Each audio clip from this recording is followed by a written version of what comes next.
غوث نہیں ہے سوائے اللہ کے، کوئی نہیں، غوث ایک ہی ہے جو فریادیں سنتا ہے اور فریاد رس ہے، اور فریاد کرنے والے کی فریاد کو سن کر اس کی تکلیف کو رفع کر سکتا ہے، کوئی نہیں سوائے اللہ کے۔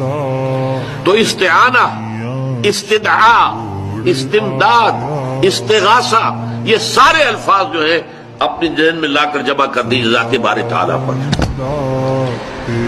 چنانچہ حضور صلی اللہ علیہ وسلم کے جو اذکار مسنونہ ہیں، خاص طور پر فرض نماز کے بعد سلام کرنے کے بعد جو اذکار ہیں، ان میں سے ایک کیا ہے؟